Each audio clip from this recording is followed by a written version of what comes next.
Right.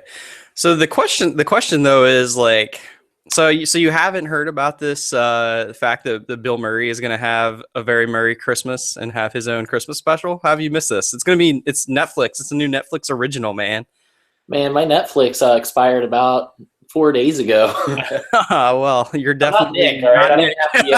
have the weekly updates to make sure my subscriptions, multiple subscriptions to Netflix, are on track. Right, right. Yeah, man. I mean, I think it's going to be pretty awesome because, well, I mean, Scrooged. Yeah, That's is it like going one to of be the best Scrooge Christmas all over movies. again?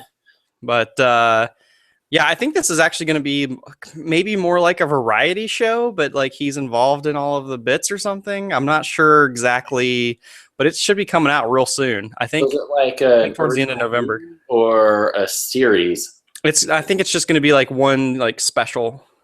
It would be hilarious if it were a series all year round about a very Murray Christmas. I would watch that. I would probably have to quit doing this podcast just to watch that enough. Man, he's I so mean, weird.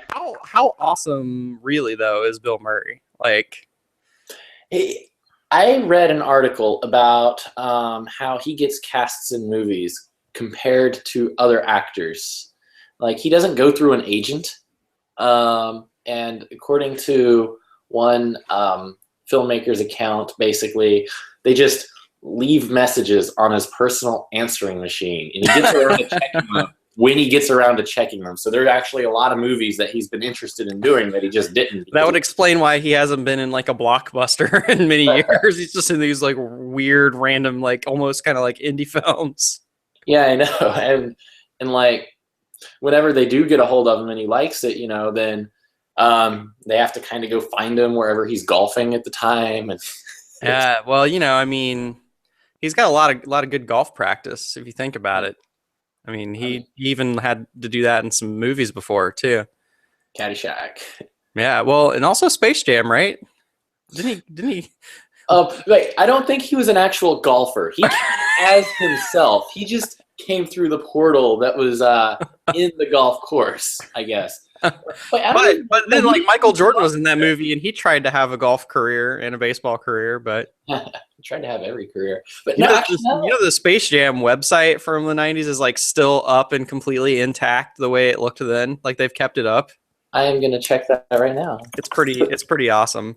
I mean, I don't know. I guess it's just like if you think about Bill Murray, like some of the best movies of modern film like have come from, I mean, you got Stripes, hilarious. Mhm.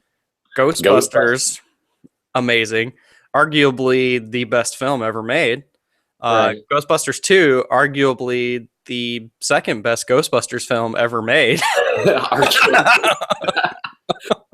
I mean, what's funny is if you look at that movie by itself and don't think about it in context with the first Ghostbusters, it's not a bad movie. Yeah, no, it's not horrible. Like, I mean, there's the whole like random weird pink goo thing and the Statue of Liberty and all that, but No.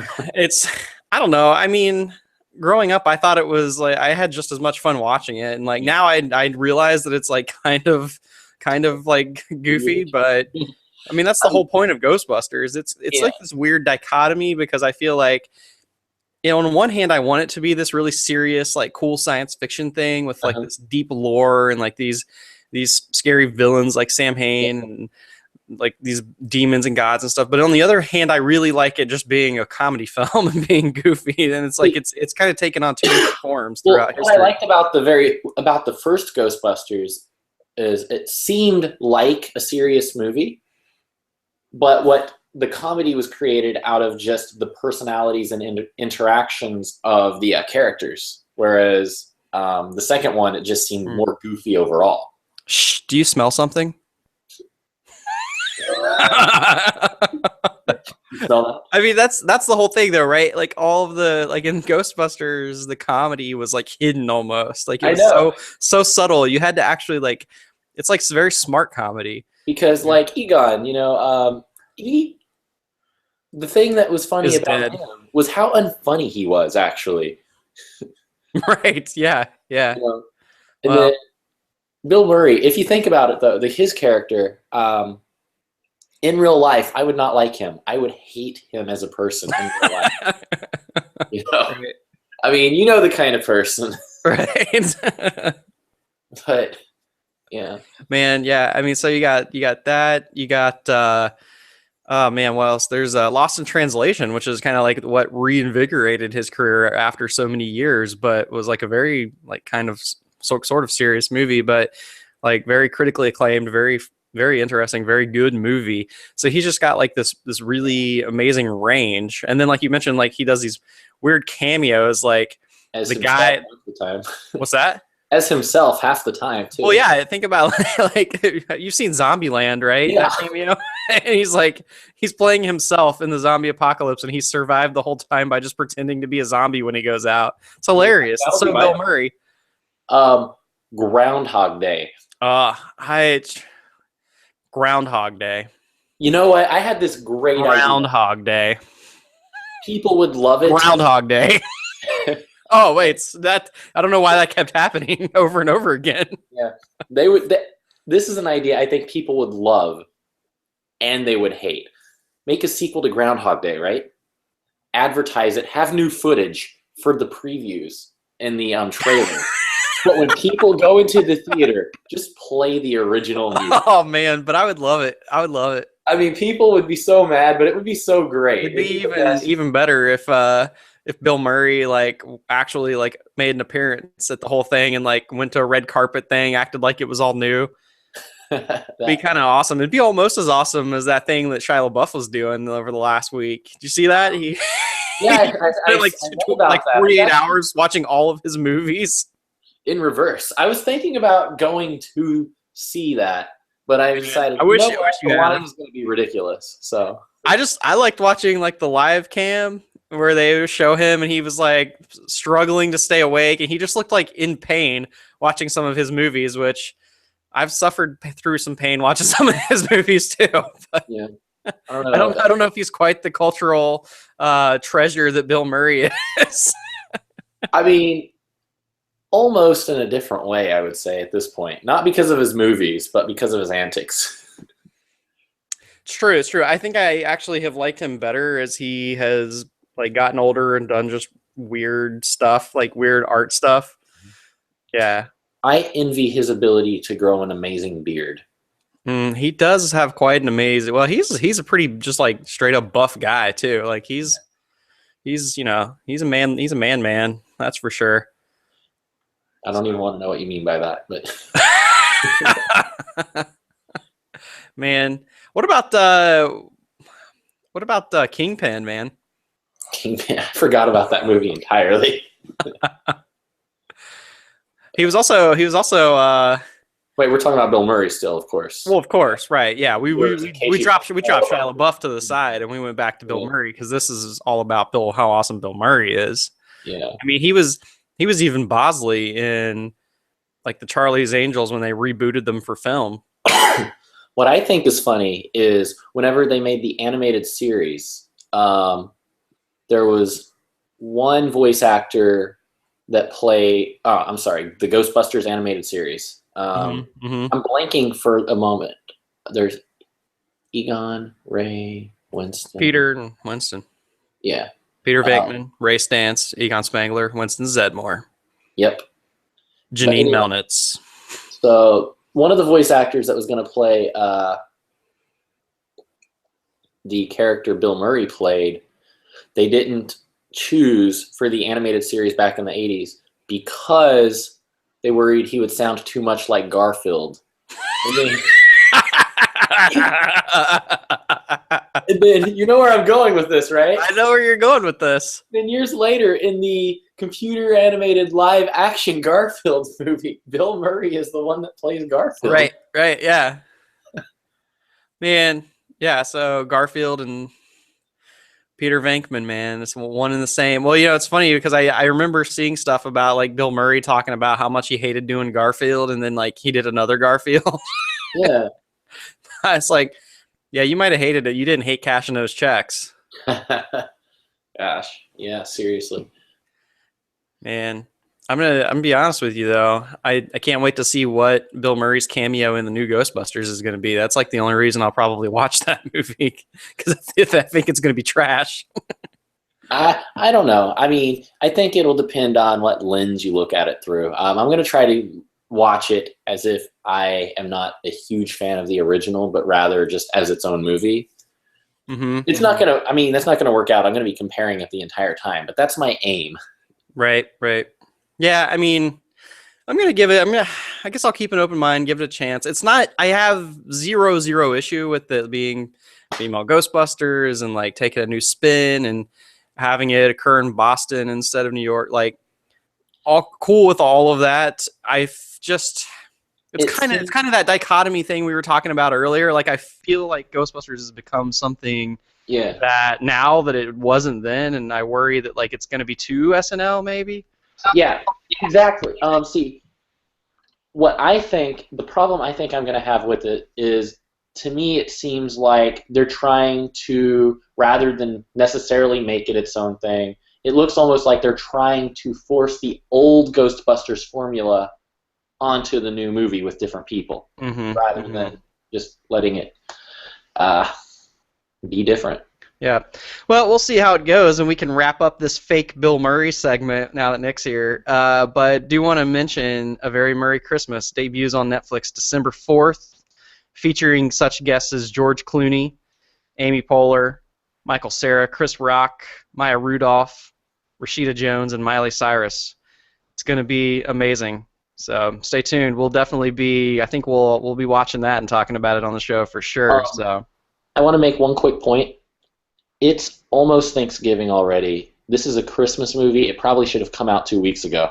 I agree. You know, I mean, November 1st, Hallmark was like decking the halls, man. So, you know, I've been suffering through those Hallmark Christmas movies. I would really like to be able to watch this a little sooner than that. You know, it'd be a good family film to watch over Thanksgiving. Although I kind of hope it's not family friendly, but we'll see. All right. Well. We are live now for episode 27 of the World Map Podcast. I am one of your hosts, Josh DeLong, a.k.a. JD, as I'm called on this podcast from time to time. And joining me, as always, one of your other hosts, Josh Clark, or simply Clark, or Josh, depending on what we feel like at the time. Right. But hello there, sir. Hello. Hello. I like that you say that I'm here as always, because, you know, in fact, sometimes I'm not. Yeah, it's true. But in spirit, I guess. You're doing good though. You're on a good streak now that your back's all healed up. Twice in a row, so, you know, until the next injury. Indeed. We just had a lovely, riveting Bill Murray segment that we did not plan to have on this show ever, but I'm excited to edit that into the audio podcast somewhere. I think we're going to keep that. I think that's gold. I think that's freaking podcast gold right there. And also joining us here, as usual, somehow missed all of the planning that we have done to have the podcast early today, but he made it. I'm really glad to see him. Nick, how's it going, buddy? Doing pretty good. I swear it said 3. I swear it said 3. It's all good, man. It's all good. I'm glad that this worked for you and you can make it. Good to see you. What do you say, guys? You want to go ahead and just jump right into the backlog? Yeah, man. Get it done. Or not. You know, your choice. Fair enough. So you guys have both played a game that I'm very jealous that you have played and I haven't had time to get to yet. So how about one of you guys kick us off on what you crossed off the backlog this week? StarCraft II: Legacy of the Void. Is that it? So people were like looking down at their iPhones, like seeing if the podcast shut off. Oh, you know, we played it. It was on the backlog. What's the next game? So does that? I hope it was good. I mean, I've seen nothing but good things about it. Based on all my previous StarCraft experiences, I would think it's going to be awesome. But I have a lot of questions. Okay. But question number one is it good? Oh yeah. Well, if you thought any of the previous StarCraft 2 expansions, and I guess by that I mean just StarCraft 2 and its one previous expansion was good, then yes, it same gameplay, same great balance, and same. Well, not. I guess it's the same, just a continuation of the story that has so swept us into the StarCraft world and lore in the first place. But since this is the Protoss expansion, I'm more of a Terran guy myself, and Nick here, he's been waiting since 2010 for the Protoss expansion because he's a Protoss guy, and so I think I'll let him start it out, and I'll just add in my comments here and there. Well, I think Clark here is going to add in a lot of comments because I've merely played it. My system can't run it, and so I've played it at a friend's house. I had to get my fix. Like Clark said, 5 years I've been waiting for this game, and they took so long that my computer is now out of date, and I cannot. It's the most depressing. Doesn't it have the same system requirements as Wings of Liberty? Yes. No. No? Maybe my computer just sucks now. I don't know. When I try to play the game, I bought it. I bought the game. It's just, I turn it on, and it's real laggy. It just kind of lags about, and I just can't deal with it. It's just awful. But playing it, I've played one level and watched the intro. And let me tell you, first off, that intro is just, it's Blizzard Gold. It's amazing. It really just makes me love the Protoss even more. There's an Archon part. I'm sure talking about. It's just you get to see them form, and then Archon versus Ultralisk. It's beautiful. It's fantastic. That sounds beautiful. I'm right there with you, man. Protoss are my favorite. I wanted to like replay Wings of Liberty, and then I never freaking got into Heart of the Swarm. Just too many other things, and I kind of had the same issue where the old computer I had like wouldn't run it that well. I had to run everything on low settings, which is like a shame for a game that has like that much detail. You know, probably the most detailed, pretty RTS ever made. So I still got to get through my replay of Wings of Liberty, get through Heart of the Swarm, and then I have this. I've also bought this, but I gotta get to it, man. I'm so excited. Protoss. I mean, I don't care about multiplayer. I used to, original StarCraft Brood War days. Until the one that. So into multiplayer. Yeah, well, it's just like. StarCraft 2 multiplayer, you gotta be like on top of your game. You gotta be playing like nothing but that to get really good at it because the rebalancing happens more frequently and strategies are shifting and whatever. But all that aside, like I'm still willing to pay the money for this game just to get the story because the story is always excellent. The cutscenes are amazing, send chills down your back, and the campaigns are just always so fun. They're not your typical RTS where like build your base, go attack. Build your base, go attack. Like the missions and StarCraft, original StarCraft was a little bit of that, but StarCraft 2 so far, the missions are so varied. You're protecting a convoy or you're searching for something on the map, and there's so much good variety to it. So I don't know, Clark, are you seeing that kind of same variety in the campaign of this? Are you seeing the story evolve? I want to throw something out there before Clark starts talking. I want to know if it's kind of like this. I read a little bit about it without trying to spoil anything for me, because I don't want to ruin the Protoss. I care less if I ruin Zerg or if I ruin a Terran, but I want to know the Protoss. So I don't want to ruin it here.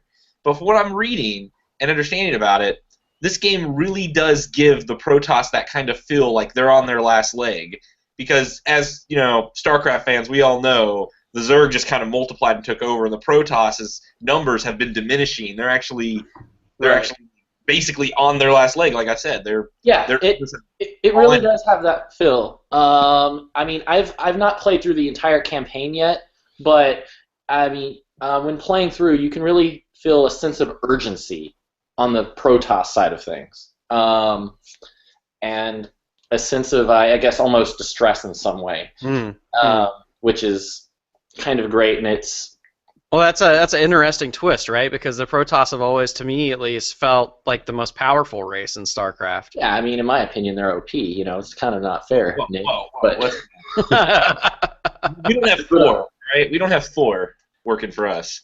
All right, but I spent a bit of time in the campaign. I messed around with some of the other modes. First thing I want to mention is the campaign selection between the Protoss, Terran, and Zerg now looks as if it's mirroring the old Brood War selection, where you have the three different a leader from the three different races, and you select it in order to choose that story, which is really cool. There are also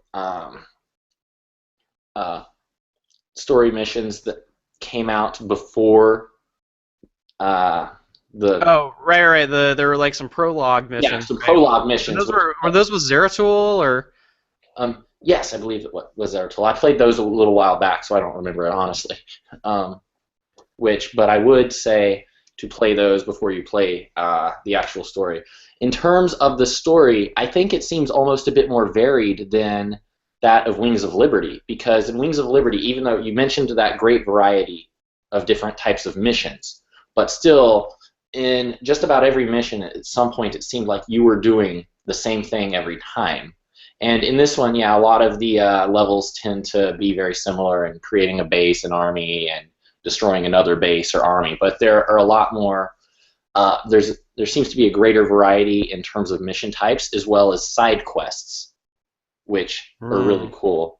And so the side quests in StarCraft have been kind of like, there's 4 artifacts hidden out here on the map somewhere, so you got to be good enough to fight the main fight and also send some scouts out to find these artifacts. So have they changed that somewhat? It's still some of that, but it's a bit more important. It has a greater effect on the game. It seems that the story and the progress carry forward in the story based on what you did, which is kind of great. So it doesn't feel as repetitive or tedious. Nice. Which I'm not saying Wings of Liberty was repetitive or tedious, but here it's even less so than the little bit that was in that, especially if you're the kind that likes to go back and replay the story. Is Protoss is better. That's all I'm hearing right here. I fully agree. That's why I'm hearing the same thing, man. I'm hearing the same thing. And like some other interesting things is there's a level of customization in the game that wasn't in the previous expansion. So you can change your ship, for example. I don't remember the name, the Adun or Spear of Adun. And you can change the heroes around, for example. And so that's really cool. Some other interesting things about it. I haven't tried this yet, but I want to. It's the co-op missions where you can select different heroes like Kerrigan or Artanis, and your experience playing with those heroes in the co-op missions carry over to subsequent playthroughs of those missions. I haven't tried it yet, but I read that that's actually a lot like Heroes of Storm in a way, because you can work your way towards new bonuses, you can level up and upgrade. So in terms of co-op missions, are these different from the campaign missions, or are these teaming up to beat a campaign mission? They're different than the campaign missions. Oh. Yes. I'm very interested, and I had not heard about this piece of it. Yeah, I found out about it when I got it. I was like, co-op mission? Who do I know that has a computer that can run StarCraft 2? It seems like everybody should. This guy, but I don't know when I'm going to get to it. Right. Well, I know you're in the middle of some other very big game that overshadowed this one. It seems to be one that everyone's playing, so I didn't mention it yet. The multiplayer seems about the same to me. I mean, there are new units, which completely changes the metagame and also makes me feel like I'm completely bad at the game again, because apparently everybody else already knows how to use them except for me. New interesting things, one of them being the Adept for the Protoss, for example. It looks like a Zilot, but it can kind of warp in a way. It has a ranged attack, but it's still ground only. And so, interesting. But since I'm not a big Protoss player, I can't give a big, deep analysis about that. It's got a really weird warping power. It's not like a typical Protoss warp where it's like, you look over there, warped. This one, it sends out kind of like a shadow of itself, kind of like the High Templars used to, except instead of the High Templars version where it's a hologram that kind of distracts them in the attack, this is an immune hologram that can run around and go so far, and then after so much time, your unit, the Adept, teleports to where this hologram kind of was. So it's kind of like a boost mechanic, like a guided boost mechanic. In Yeah, a way, but you know the control it. elevation changes don't matter for that though. So Wow. There's also, I think it's a Zerg unit that shoots this like corrosive slime out. That yeah, can the Ravager. yeah, it can bust up the Protoss shields now that the sentries used to be able to shoot at. They could shoot out. You know how you block your base with those? Well, a Ravager can come up and just bust those shields and just run up on your base. And the Wow. Lurker's finally back for a permanent. I was about to say that, the old favorite. That's why, even though I'm a Terran guy, a multiplayer, I played Zerg first just to use the Lurker. The Lurker's Oh yeah. Lurker is- drop, baby. Lurker drop. So don't let the Terran out there, Clark. They got some good units too. They got some pretty cool ones. Yeah, they have something called the Cyclone. It's kind of interesting because it's not exactly like an artillery thing. It's not exactly like a tank. It comes from the factory, so. But what you have to do with it is actually you have to target an enemy first. It has to get close enough to acquire the target, and then you can move away. And unlike most StarCraft units, which will attack only while being stationary, you can move around and it'll keep attacking as you move. And it has a longer range after you've acquired that target. Nice, nice. There's actually one more unit. I can't remember the name of it, Clark, because The Liberator? no, not the Terran. Though that flying craft is really cool. This is a Protoss unit. It's a weird ball, like an orb. The Cyclone. No. The Cyclone is the Terran thing. Yeah. Terran the- just talked about this. yeah. You Yeah, I know. know the unit, but it's basically like this weird ball, but it doesn't have like a melee attack or a shooting attack or anything. It starts to charge up this like kind of aura, and you kind of go in the middle of a battle. Like let's say you walk into a group of Marines, and then it just gives out a charge It's kind of Or- like a smart radius bomb fire. in a way. A movable smart bomb. that doesn't blow up permanently. Yes. Is that by any chance the disruptor? Yeah, I said that like twice, Nick. Oh. Brady. Josh, you said the first. Yeah, it does like 145 splash damage, but it also damages friendly units. So you don't want to use it in like a big clump of your people Oh, fighting so there. it's got that splash damage, kind of like a siege tank. Yeah. Nice, nice. Well, that's awesome. I'm super intrigued. I think maybe once Nick gets a gaming rig back up and running, and I get more stuff cleared out of my backlog, we should do maybe we could do like a Terran Zerg Protoss team, do some 3v3s, get our multiplayer skills back up. Or are you going to be the Zerg? I can do that. Right. I'll take whatever. I gotta relearn whatever I do anyway. So But you got the Lurker again, so you'd be fine. Just pop Yeah. out. I'll be fine, man. One other thing that's really interesting about it, something I definitely want to try, is Archon mode. what? Yes. Okay, so you know an Archon, right? In the game, it's basically two Templar that have merged together. They are one, right? Right. Create this big Archon mode. energy ball. Archon mode is a multiplayer game type where it'll be at least 2v2, but the two people that are on team together control the one base. Mm. So, What does that have to do with Archons? The two are- because you're both operating the one base. I as see. It's like a metaphor. Yes. Got it. All right. you thought it Interesting. was a mode with only Archons, didn't you? That's what I was hoping for. You must only play with Archon. Like Archons versus Dark Archon. Do they even have Dark Archons anymore? Not. Those were kind of stupid, honestly, in Brood War. The campaign editor, I believe, allows you to make Dark Archons, but in multiplayer there are not. So far in the story, I've not seen them, but they may come up. I don't know. Interesting. Cool. I know. So that was. Oh, go ahead. I was going to say, I know you can merge Dark Templar, at least you could in the previous expansions, and they would just create a normal Archon. So. Right. Well, that was one of the big games that came out this week. The other really big game that came out this week, and I am just as excited to play both of them, but arguably, Fallout 4 probably the bigger game, kind of overshadowed Legacy of the Void a bit. Also overshadowed, I think, Rise of the Tomb Raider a bit. Huge amount of success on launch for Bethesda with this game, and that, of course, is Fallout 4. Guys, I'm only, I honestly I haven't checked to see exactly how many hours I put in at this point. I would have to guess 10 hours probably. And I have still not made it to the first major city in the game. Uh, it's just I don't know. Do you guys have specific like questions about Fallout 4 before I just start like giving it all of the praise? Okay.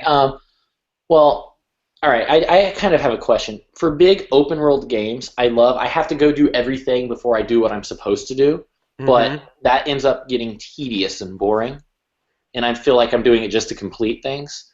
Does it not feel that way for you? Because if you've not been to that first area yet, you're probably doing the same thing as me, or is it you're honestly exploring because the world is that intriguing?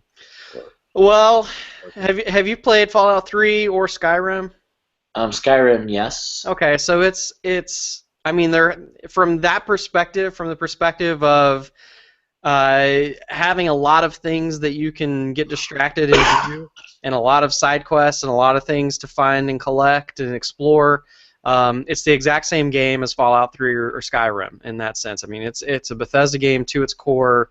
It's everything you would expect from that perspective. So just like you said, I'm the same way. I think that's what a lot of gamers like about these worlds is that there's sort of an element of free roaming and exploration throughout this really large, really well imagined world with a lot of detail and a lot of little things to find. And no two people's journey through the world is really the same, and that's what I love about it. But you're right in that it can get tedious because for several reasons. I mean, one, you almost feel like it's a job or it's a chore, right? Like you have to search every room that you come upon. You have to go search every little like new building or shack that you stumble upon, and so you're having a lot of fun exploring and like learning about this world and discovering new things. But at the same time, it can feel a little bit like a chore, especially when you start getting into inventory management. You start realizing, oh, I can only carry 220 weight points worth of weight, right? So once I get over encumbered and my character can't move anymore, he's moving really slow, he can't fast travel anymore. Okay, well, what do I drop? What do I scrap? Fast travel back, organize everything into my base somehow so I can go back and pick up all the stuff that I dropped, right? And you're constantly playing that weight balancing game and that inventory rearrangement game. So yeah, it's tedious, and in fact, as I'll talk about in a minute, Bethesda has actually added more tedium to the game this time around, in a like kind of a completely new mode that they put in that you're sort of, I think, required to do. But despite all of that, once I can tear myself away from that long enough to go out onto the world map and actually explore things, then it outweighs it, right? So it's that's like 100 fun points, whereas the tedium thing, is like 30 tedium points. So it kind of balances out like very far towards the side of having fun still. But I do wish some of the tedium was removed. I think you can still have a hardcore RPG for like hardcore PC RPG fans from back in the day, which is what these games kind of are. I think you can still have that, but streamline the UI and the inventory management and the tedium of managing a lot of items and menus. I think you could strip some of that out and make it simpler and easier on the user, and still have a pretty hardcore game. And I wish Bethesda would realize that actually. Yeah, it's. I think it's always a balance, trying to make a game where the player can feel completely free to explore and do what they want, but also doing that in such a way where it doesn't create this anxiety for not either knowing what to do or feeling like you can't do everything. Mm-hmm, mm-hmm. Especially for a lot of gamers who they kind of feel like completing everything. And I'm sure having a certain kind... I think having a trophy or achievement system that does not also require you to go out of the way to do a lot of the things in order to get the trophies, but rather have them more in line with things that you can accomplish while going through the story in this Right, type or of game. organically, right? You're Yes, not exactly. you're not creating some experience that you would never have otherwise. Right, right. And I know I don't know how it is with Fallout 4, but you probably haven't played it enough to go through all the achievements or trophies, but I know in a lot of the big open world games, that's something that definitely ruins it for me, and from a Hmm. completionist standpoint. Well, I think I mean, I've platinumed a lot of open world type games. Infamous, Second Son, Shadow of Mordor, several others, and I actually think the trophy list for Fallout 4, from what I can see of it, looks pretty doable. Okay. Um, it's and I don't feel too overwhelmed, so I will say it's better than a game like Infamous or Shadow of Mordor or Assassin's Creed, where you pop up the world map and there are, or Sunset Overdrive, we talked about last week, same thing. You pop up the world map and you've got 200 icons on your map of like, go collect this thing here, or go do this little same type of side quest that we will have you do 50 times here. Bethesda doesn't do that, and it's great. They have locations, right? There's a lot of extra locations that you discover organically, or you meet a character and they tell you about it and mark it on your map. But everything isn't lit up all at once, so it's not overwhelming in that sense. Mhm. And there's not a bunch of little collect-a-thon, random like side missions that are the same mission you're going to do 5 million times. Watch Dogs suffered horribly from that. It's like go and drive your car to this place 500 times in 500 different locations. Um, Fallout 4 does a great job of not making you do that crap. So from that perspective, it's really good, and I think it is going to organically like let me have my own experience and take me through the world. It's really more the inventory management and the fact that there are just too many layers to, when you open up your Pip-Boy and you've got all those menus in there, there are just too many layers to those menus. They really need to streamline that. Not Do a I PC re- game only, guys, Bethesda.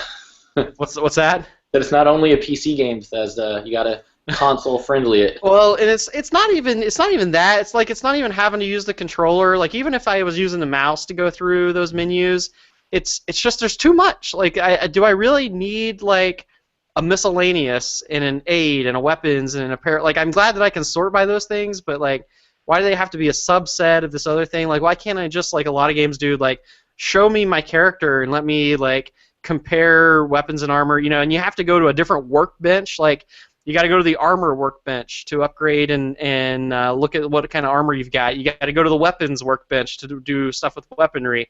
Like, let me just, why, like, what's the difference in me walking 3 feet to my right to go to a different workbench and you just letting me pull up the menu and do it all in one menu? So what you're saying is you rather have more of like a Walmart supercenter of in-game moving things around rather than farmer's market type of place. Yeah, I mean, I guess maybe it removes some of the RPG-ish feeling of it, but to me, the real strength of Bethesda's games are the exploration and what I find out there in the wild, out in the wilderness, on my own, what I stumble across, and the story that I create for myself. That's where the real strength of their games comes in. The combat's pretty good too, but I don't, and I like the RPG elements of how conversations matter, how I have the ability to choose how I level up my character. Do I want to be good at hacking? Do I want to be good at picking locks? Do I want to be able to carry more stuff? Do I want to be able to persuade people in conversation? All that RPG stuff's great. I just don't need all the freaking menus and crafting to be so cumbersome. And here's where I'll throw in the new thing that they've added into Fallout this time around, which is settlements. That was my question. Which is essentially base building. They've put Farmville into Fallout, and it's not good. I at least my initial impression is that it's not good, because the way that you're introduced to it as the player is you come up on your first settlement and you kind of like get these on-screen prompts that loosely tell you what buttons to push to start like building things. But there's no like real tutorial. There's no real like sense of what to build first, or how to build it, or what scrapping items actually gets you, and how the different materials interact with each other. You have to have like to build a certain thing, you might have to have X amount of wood, X amount of steel, X amount of screws, X amount of adhesive, right? There are all these different types of crafting things that you got to have to build your base, right? And if you've played the iPhone game, the Fallout Shelter iPhone game, and you know how like that requires you to have like so much water, so much food, so much defense, so many power generators, right? It's kind of like a SimCity thing. If you've played that on iPhone, it's basically that recreated in 3D in Fallout 4. So you have like these group of people living in your settlement, and you're trying to recruit more, and you got to have enough power to power all the things you build that have electricity. It's really deep and it's really well thought out. It's kind of comes out of nowhere at you, and it's not until you get into like a couple of the later missions where some of the characters actually start telling you how to do it. But by that point, you already hate it and you're confused by it. So, it's kind of weird the order in which it's presented. Now, I'll fully admit that I have wasted a lot of time in the game just going and scrapping junk that I found in the wasteland and like base building and trying to make my base cool and like putting a painting up on the wall of this house, and so I've totally fallen into the trap. So I guess in some ways it's hypocritical for me to say that I hate it, but I still just wish, like, I don't know why I'm doing it. Like, I don't know if it's a requirement. I don't know what will happen to me like later on in the game if I don't do it. Like if I just leave it completely undefended and I don't help anybody and I don't build a base. I don't know what will happen. Like, that's not explained. But see, that's one of the things I was talking about with the big open world games and me having to go do everything. I have to do everything just in case, because I don't know what happens if I... Exactly. And so it becomes a chore. It becomes very tedious. And I just want to be out there exploring the wasteland, finding new items and finding new people to meet and finding new locations and just exploring. Like, you spent so much time creating this big, huge open world and writing this, what I think is going to turn out to be a pretty great narrative, has been thus far. Like, let me go spend time doing that. But no, I spent 3 hours last night building my settlement. That's your choice. It is my choice. I know it, but it's like, what if it wouldn't be there if I wasn't supposed to do it, right? Like, I don't know. Yeah, it's funny. My favorite RPG, Xenoblade Chronicles. There are so many side things you can do in that game, but there's an arrow at the top of the screen and a distance meter that always tells you what direction to go for the next thing to do to progress the story. And in the instruction manual at the beginning, it essentially says there are all these things you can do that help enhance the game, but you don't have to do any of it. You can have a great experience if you just follow the story. And I was like, that is very weird. I'm not going to follow that, but right. I can see now that I could. Well, and Fallout may very well be the same way. But, it's an RPG, right? And we know that Bethesda's RPGs can be very brutal if you get into an area you're not supposed to, that you're not really leveled for quite yet. Right. And so I feel like I should be doing all these things in preparation and all these side quests just to make sure that I'm really strong when I get to a difficult area of the game and I don't just, die and lose it all. So I will say that I like the adaptation that Bethesda has made, in Skyrim and since, in terms of the leveling system. You could play Fallout 4 for a really long time, and your character could never get any more stronger in terms of health. Your character could never get any stronger in terms of melee or weapon damage that they do. You could every time you level, you could be banking that into sneaking, agility. You could be banking that into charisma. You could be banking that into hacking or lockpicking, or crafting, making yourself a better crafter. But the thing is these games now reward you for your own playstyle and let you play your own way. You get experience points every time you craft something, right? So you don't just get experience points for killing enemies. And so, I do like that aspect of it where, I'm sure at some point, like, I'm going to regret not having made my character a little stronger because I'm really like banking on, dialogue and persuasion is kind of my main thing. So we'll see how that, but I do think that's a good mechanic. So I think you should defend your base with siege tanks. If I could, maybe eventually I'll unlock some even cooler stuff to defend it with. Right now I've got these little machine gun turrets and some guard towers, which I still haven't figured out, like, you have to assign your settlers to like man a guard tower or to go farm in the garden, and that kind of stuff. And it's like I'll assign somebody, but then I'll see them like walking on the other side of the town, and I'm like, wait, what are you doing? I assigned you to something else. And it's like Mutiny. I so far, and then like I've stopped like assigning people at all to things because I'm just like I don't know what's happening. Like sometimes they'll automatically do stuff. So I'm just kind of like letting it play itself out and building things and just seeing what happens at this point because it's really not explained very well. And like every time you finish a mission and come back, the kind of like you're kind of like buddy in the game so far, he'll like explain to you how to do like one more thing, but you've been able to build everything kind of from the beginning as long as you had the materials. And so it's like, why didn't you explain to me all of this at once before I like didn't got frustrated with what I was doing? Instead, it's like, oh, here's how you build a door, and then like 3 hours later, by the way, did you know you can build a light bulb? And it's like, thanks, asshole. Like, I've wasted all these materials and all this time already, but thanks. Now, here's the question: do you think that's just because I know I would be doing the same thing? Do you think that's just because we want to do everything aside from progressing the story as soon as possible before you go to that next step, and it's just designed for what they think the average player would probably do? Maybe.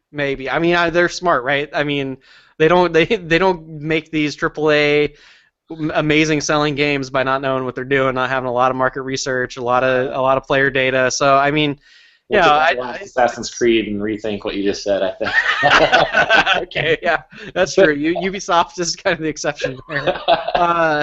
Oh man, oh geez. Well, yeah. So I don't know. So I've said a lot of negative or slightly negative stuff about the game, but I mentioned like all the good stuff far outweighs it. So I don't want to like turn people off from Fallout 4. It is. If you're not a hardcore RPG fan, you will not get this game. It does not hold your hand. It does not explain things to you. It can be difficult if you do not approach things in the right way. So, if you're not a hardcore RPG fan, you might want to go like learn on something else first, something a little more forgiving. But if you're an RPG fan, you're gonna absolutely love Fallout 4. You got to get into it. I love it. And I think so. I'll tell a little story because I think that probably highlights like what I like best about this type of game. I was going from my settlement after having done the first like 1 or 2 missions, and I was supposed to go to. I had the option of going to a different settlement and helping these people out, or going to the first like real big like main city of the game, which I have yet to make it to. They did this really smart thing where they put that on the far other side of the world map, and so like you're gonna stumble across a million other things on your way there. But I decided, like, let me go help this settlement out first in the side quest because I think that's going to be like, get myself familiar with the game a little more, get leveled up a little more before I trek all the way across the map. Who knows what I'm going to encounter on the way to this city? So I'm on my way to this settlement, and on my way there, and I'm not going to spoil anything, but I'm just talk about like a couple of landmarks. But on my way to this settlement, I look over to my left a little bit, and I see a satellite dish, like a big satellite dish, like a NASA-sized, huge installation sticking up from on top of the hill, and there's like kind of a concrete building beside of it, small building. So I'm like, I'm gonna go check that out. I go over there, and of course there are some raiders camped out in it, and I take them out, and I go inside the little like concrete kind of guard shack but beside, and I've come to find out it's like a U.S. Air Force installation, right? An old U.S. Air Force installation. And when I get inside this shack, I start noticing, oh, there's a trap door. There's a trap door on the floor. And luckily I had leveled up my lockpicking a little bit already. So, and I had some bobby pins on me, so I'm able to pick the lock on this door and descend into the depths. And so it's all of a sudden I'm like I'm kind of dungeon crawling, right? And I'm not going to spoil what I found down there, but the combination of things, there are multiple ways to approach it, whether you were a hacker or a lockpicker or more of a fighter. A lot of cool scenarios that could happen down inside that one dungeon. And this is just like a very small side, not even a side quest, just a very small like location on the game that I happened to stumble across, and found some cool stuff down there, some cool loot, and a couple of really neat like log entries and terminals that kind of tell some of the backstory. And And so here I was, like, not doing anything related to my mission or my side quest, and just like discovered this whole like world that kept me enthralled for like a whole evening of the game. And that to me is like a nugget that captures what's special about these types of games like Fallout 4. So if that sounds kind of cool to you, then this is probably a game for you. Sounds cool to me. I will say I'm a little mad at Amazon, man. I got that like release date shipping and pre-ordered it and everything, and then they messed up. They didn't actually get it to me. I got the shipping notice that it would show up 2 days after on release date. Turns out I wasn't the only one. I went to Twitter and they messed up a lot of people's, and they eventually like sent out an apology email with like a $10 credit. But so I ended up canceling my Amazon order and just downloading it digitally so I could play on release date. So might be doing more digital pre-installs moving forward. Funny story about ordering from Amazon. Like, usually they're really great, but one time when Mario Kart 7 came out on the 3DS, I had it also set up for the same-day pre-order, and I got a game that same day, but it was for the old DS, and it was some really silly children's puzzle game. And so I had to wait an additional 2 or 3 days just to get the real game. And the funny part was they said, don't send back the game. You could just keep it because the cost for us to pay for the shipping is more than the value of the game. Wow. Well, that was one of my sister's birthday present or Christmas presents that year. Nice. All right. Well, and one other thing. So we've talked about PC. We've talked about me playing Fallout 4. I'm playing it on the PS4, but no new games on Xbox One this week, really, other than Rise of the Tomb Raider, and I know none of us have had a chance to get to that yet. I do want to play it before the year ends. But the new Xbox One dashboard came out this week. Nick, what do you think about that thing? I like it better. Just hands down better. I still have problems with it. Don't get me wrong. I'm not saying amazing now, but when you go from the very bottom to something acceptable, it's a world of difference. It doesn't lag near as much. I have encountered tiny lag, but it feels relatively smooth. I find it easier to navigate, though not as easy to navigate as Sony's, PS4 menu, but I like it a lot better overall. Though it doesn't. I kind of liked that about the old interface where you can kind of just see it rotates through your friends and tells you what they're all doing when you just turn it on. There it is. And this one, you gotta do one extra thing and just kind of scroll to the left. But it's a small price to pay for overall functionality, which I don't think the last one had. Yeah, I don't know. It feels to me a little like they just slapped some new paint on it, and not even really new paint because it's kind of the same colors, but they rearranged the paint a little bit. I actually think it's uglier than the last one. I think it is uglier. Yeah, there's less colors, more gray to it. I actually know how I think they can make the dashboard better. Go back to the 360. Go back to the 360 one, man. That's exactly what I was going to say. It was fine. Yeah, it was great. That like after that most recent 360 upgrade that we got like right towards the end of the life cycle, it was one that looks like a Metro interface, I guess. Yeah. I mean, it was so simple. It's like now they're more concerned with having huge spaces for ads than they are with like user. Well, no, don't think about it that way. I mean, you know what it kind of reminds me of? For the ads, right? That's what Xbox Live is for, so you can pay for the ads. Yeah, right. You know what it kind of reminds me of? It kind of reminds me of a more, messed up, confusing Steam box. When you go on Steam, you got all those menus everywhere. Yeah. For your games and stuff, except you're looking at games when you're on Steam, and this you're looking at advertisements. It's kind of it's kind of like that. But well, there's this like whole what's that new tab called? Is it just like the live tab or something? And it's like, here's what's on TV right now or something, like a bunch of video content. I think it'll make it more efficient if they just had a Red Bull tab. I don't know, man. It's like in like all those like pinned grid things that used to be to the left of the main screen are now just to the bottom, and you can pull the right trigger to get to them instead of pushing left. It's like, ooh. So that seems a little bit more unintuitive. If it's on the left and you push left to get to it, that makes sense. If they move it to the bottom, but you press the right trigger. That is correct. Here's the difference there, Clark. On the old one, all these pins were on the left, yes, and it was easier to get to, but you didn't care about any of those pins. Okay. When you push left now, it brings up party chat, friends list. It brings up basically everything you care about. So that's why I like it better, because I can push left and get to the stuff I actually care about, and I don't actually have to go through the rest of it anymore. It's still really stupid that it's all there. I can just avoid going through it. And redeem code is a little easier to find now. I will say that, because I had the same problem as Josh, where it's like, oh, I want to type in this code for my Halo 5 game. Where is this? I gotta go into the store and then go into I gotta go behind 3 separate little menus there just to find redeem code, when it used to be as simple as pushing the home button, redeem code. So it's a little easier now, but I like it better. But that's not me saying I like it. You know what I think is very funny, actually, and you can correct me if I'm wrong, but Nintendo is not really known for having the smoothest console user interfaces. So I find it sad when these huge companies like Microsoft and Sony have user interfaces that are less intuitive than the Wii U's. Yeah, well, I mean, the Wii U, it kind of plays off the Wii, right? Where it's just the grid of things, and you can kind of rearrange them however you. I mean, yeah.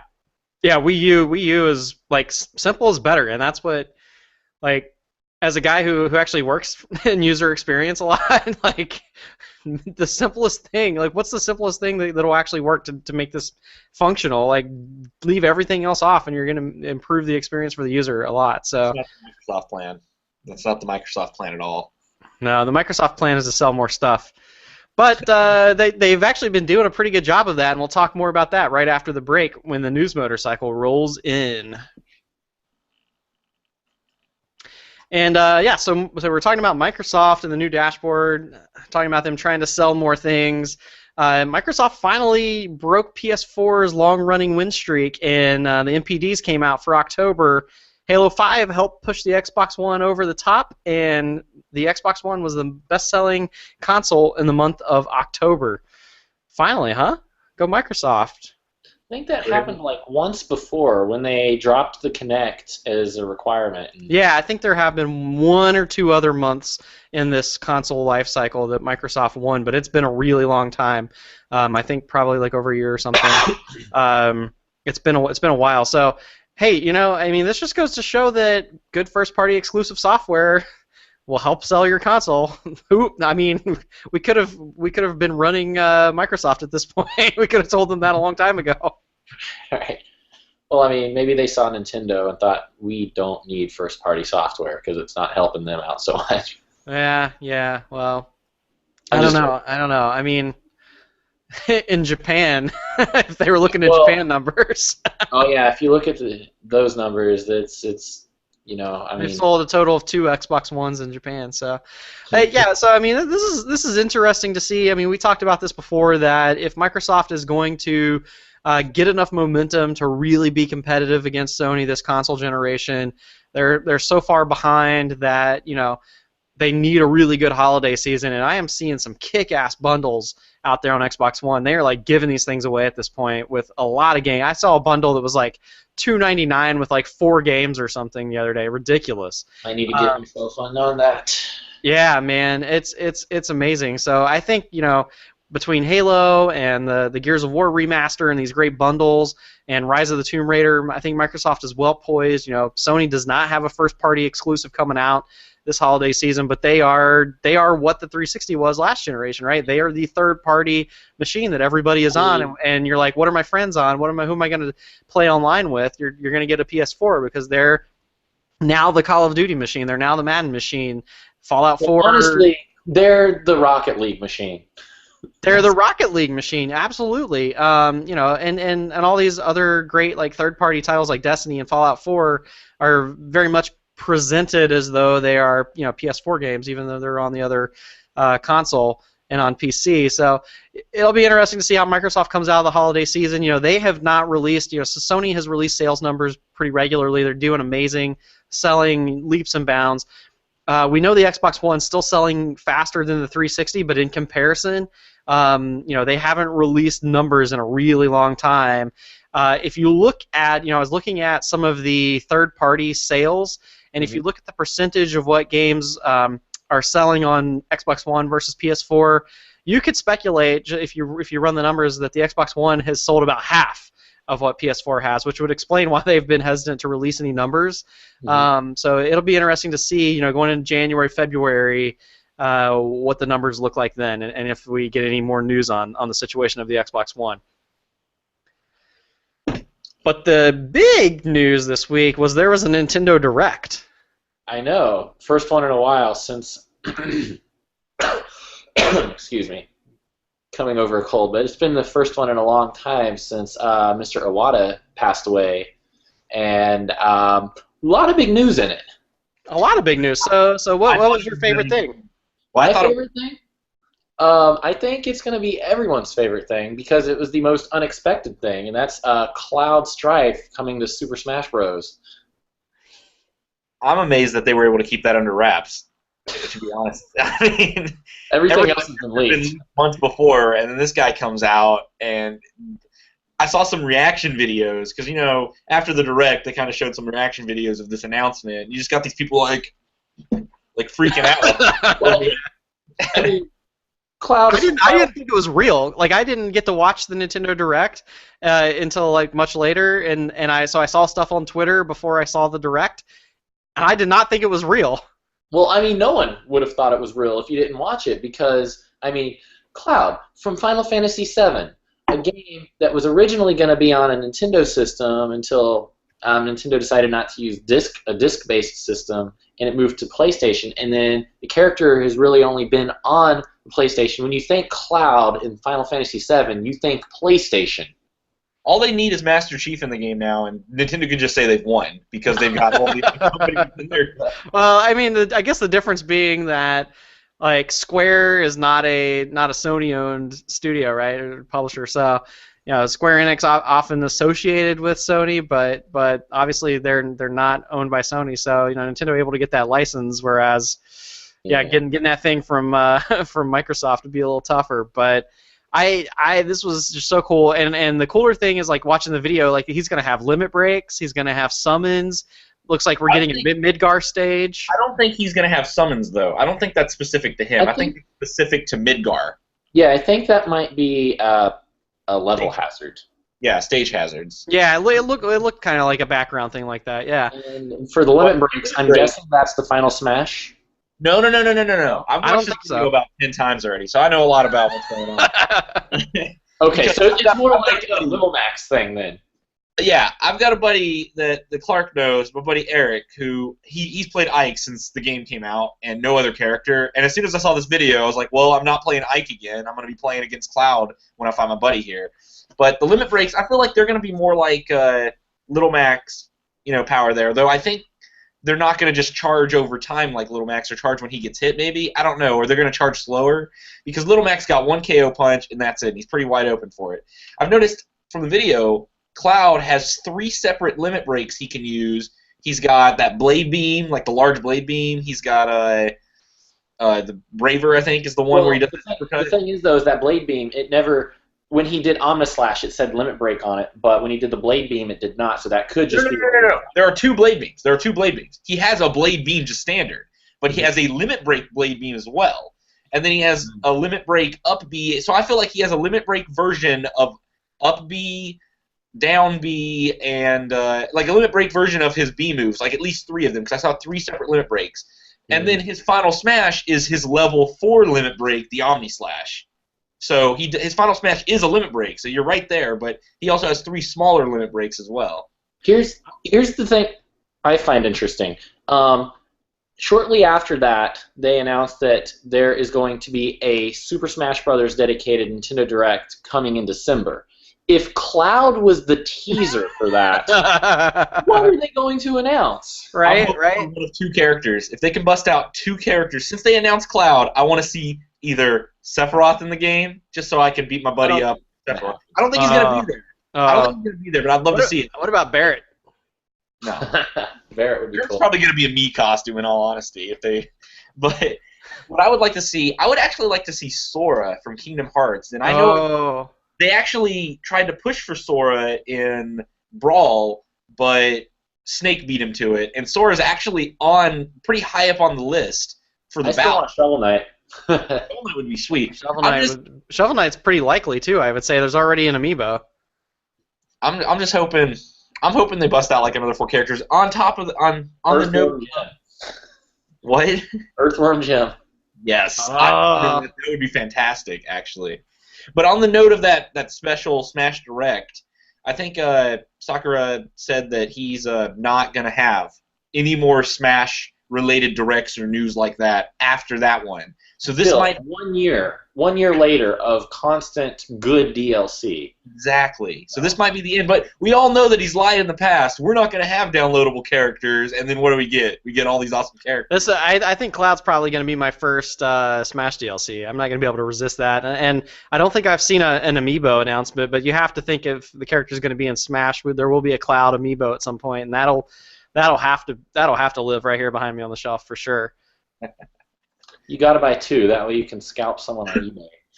That is true. I bet there's another character though that's going to be pretty popular when if there's ever an amiibo, and maybe she'll also get added to Smash Bros. But during this Nintendo Direct, we also found out there's a new character coming to Hyrule Warriors, a game that's already on the Wii U, but the 3DS version that's coming out in March is going to have a character called Linkle.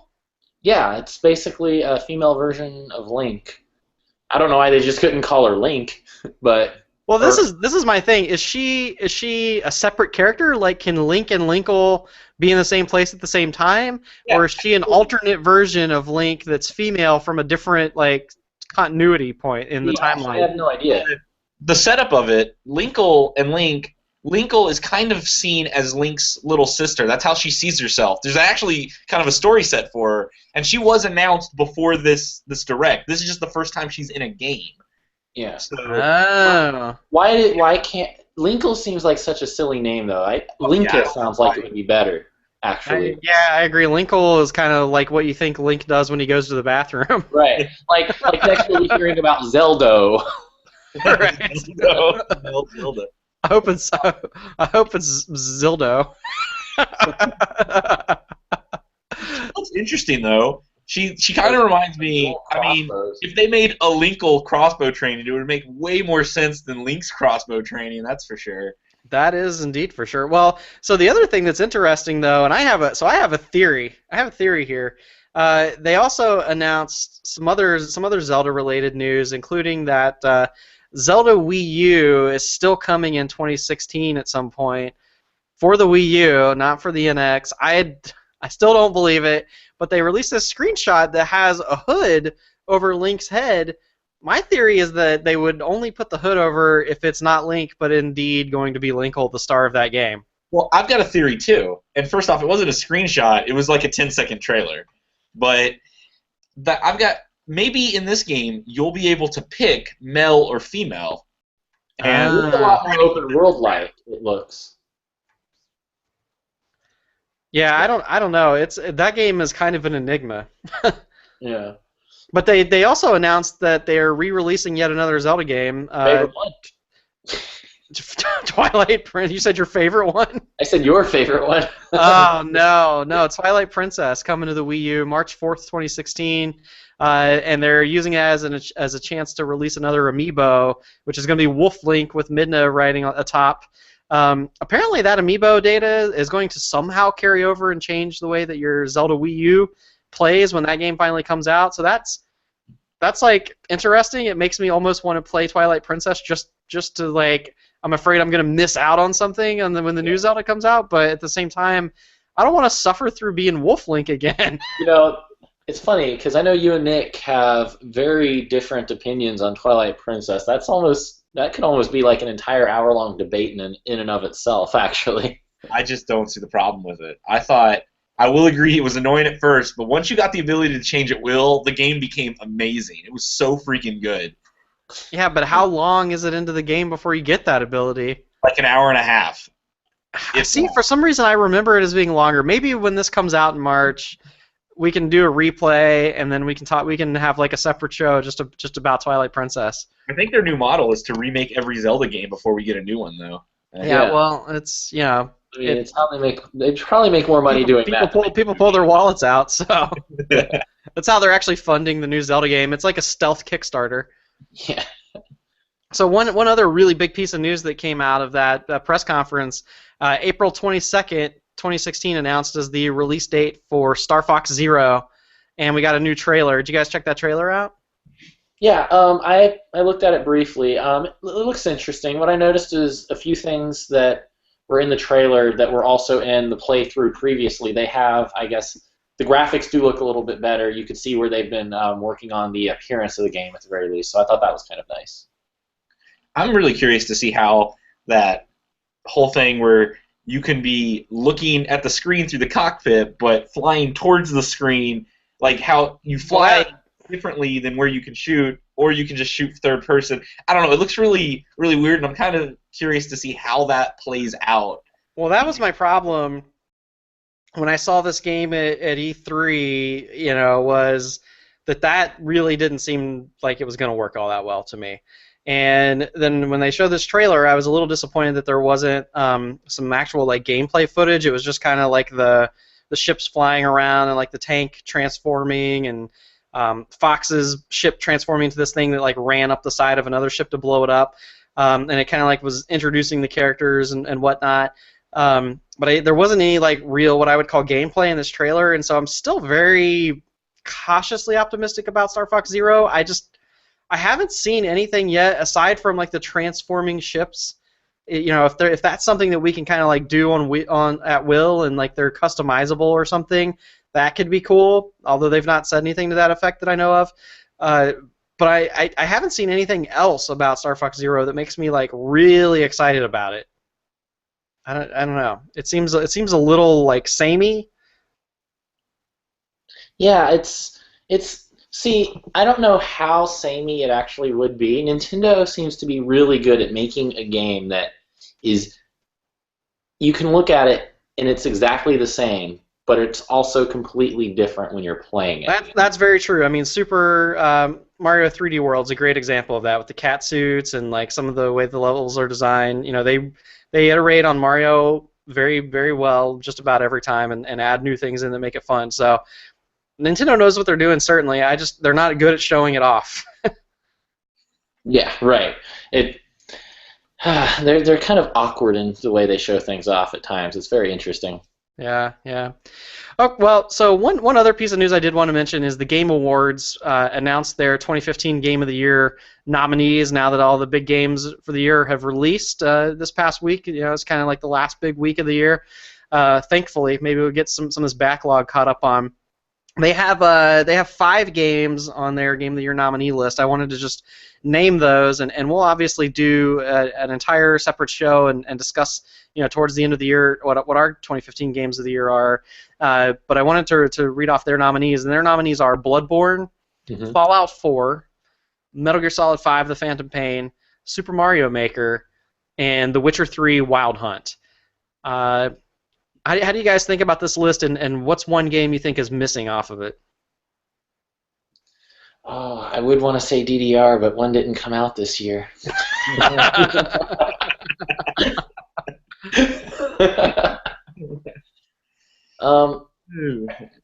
think the list is pretty good. It's the games are kind of different. I mean, there are some similarities in some of the games, but the gameplay style overall in a lot of those games is a bit different. Super Mario Maker seems like the outlier in terms of just what the game is like. I think I would have liked if the Game of the Year nominees maybe had a more diverse range of play styles than what you see represented there. For example, there's no StarCraft 2, which is very different.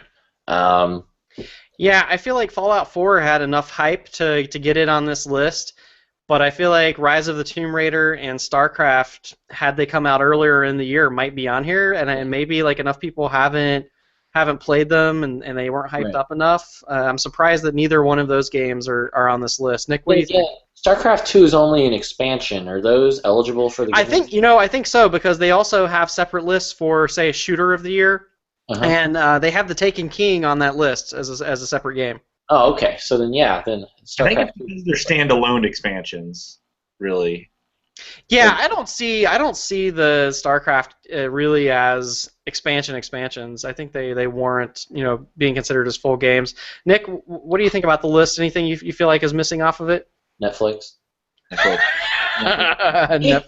Destiny, right? What else do you guys get on me about? No,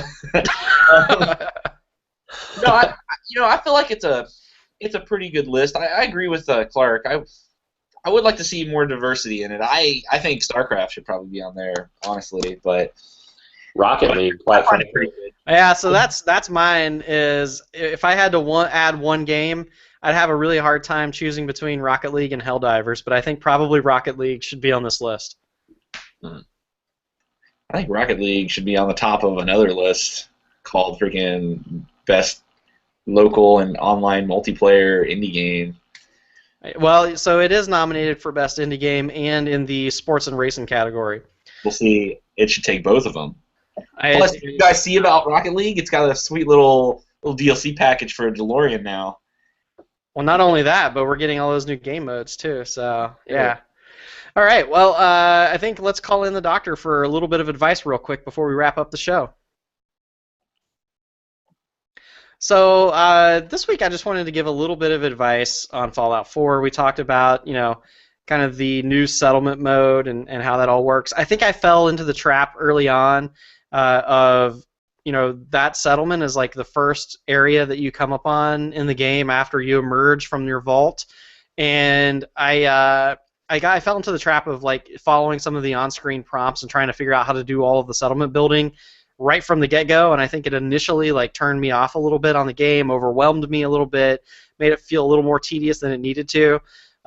So my advice would be to power through the first couple of missions. You're definitely going to be able to beat the first couple of missions. There's nothing to worry about. There's nothing crafting-wise or leveling-wise you really need to do. The first location that you'll be directed to is very nearby.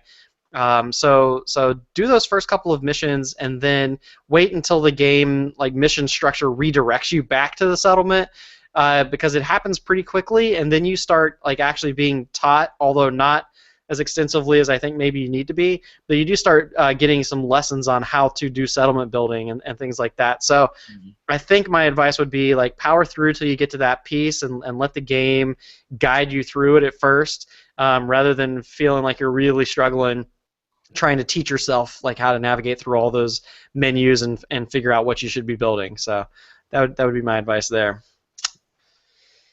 All right, guys, what do you say? I feel like we got to wrap up this Fallout 4, StarCraft, Legacy of the Void, News Motorcycle-y, Bill Murray themed episode, and bid our listeners adieu. So thanks everybody for listening this week.